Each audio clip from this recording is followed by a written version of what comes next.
Bon, alors je sais pas si on va voir grand chose, hein, mais c'est une espèce de décor de Halloween. Ce n'est pas terminé, mais c'est pour montrer que à partir de du magnifique manoir hanté qui est ici, voilà, qui est le 7 numéro je sais pas combien, je le noterai dans la description, où il y avait déjà pas mal de choses intéressantes. On a fait des petites extensions et quelques petites choses en plus. Voilà, pour représenter un petit peu une ambiance de Halloween. Alors, il y a la chose importante à savoir, c'est qu'il y a des références à des films, voilà, d'horreur ou quoi.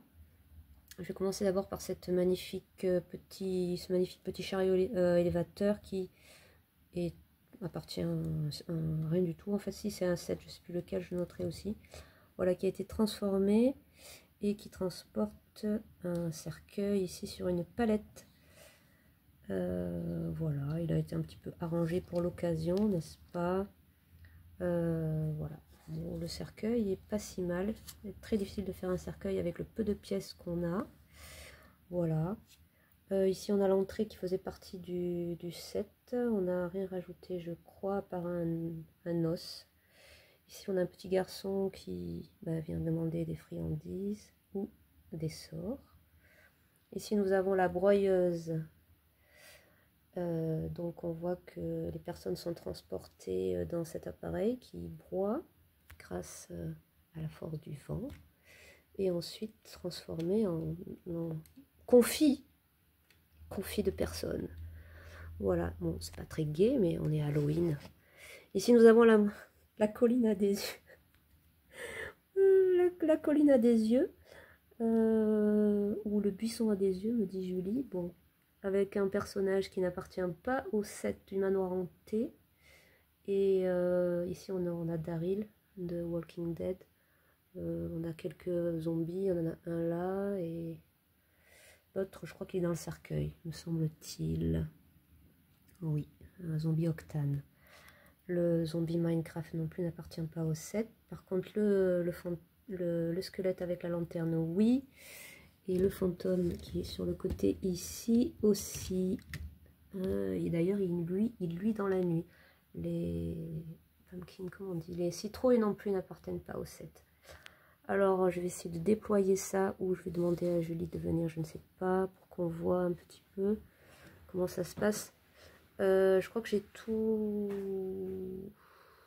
noté ce qu'il y avait ici. On voit qu'ici on a un système assez ingénieux. Le fantôme peut apparaître à une fenêtre et à l'autre fenêtre. On voit une fenêtre et à l'autre fenêtre. On voit aussi derrière ici le derrière de l'orgue qu'on va voir de l'autre côté. Voilà, on va essayer de... Alors, je sais pas si je peux... Je me suis mal installée, hein. Bon, c'est pas... Là, je me suis mal installée, du coup, c'est compliqué, mais on peut voir... Ah, ici, que voit-on? Ici, nous avons Vampirette, là. Je lui ai rajouté un verre... là, c'est fou. Un verre de sang. Et à côté, on a le personnage de la Cité de la Peur. Je sais pas si on peut le reconnaître. Bon, la figurine, c'est une figurine de soudeur. On lui a fait une espèce de faucille. Et il a un marteau. C'était de la peur, film bien sûr, des nuls. Ensuite, si on retourne, qu'est-ce qu'on a? On voit ici que quand même, c'est assez sympa. Donc ça, c'est le derrière du fantôme, ici. On a un petit buffet sur le côté, magnifique orgue. À l'étage, là, pas grand-chose. Et puis en bas, on a une magnifique pendule, ici. Là, j'ai rajouté ça, c'est une espèce de marmite pour faire des potions. Il y a une grenouille, je vais en retrouver d'autres par la suite. Les portraits de la famille. On a ici espèce de monstre de Frankenstein qui est là. Et alors ça, je sais pas trop pourquoi il y a ça dans le set. Il y avait 2 chapeaux. Bon, peut-être que ça appartient à la famille, je ne sais pas. Voilà. Donc ça fait un petit décor de Halloween, en sachant que ce sera peut-être pas présenté comme ça, parce que là c'est un peu fouillis tout. Voilà.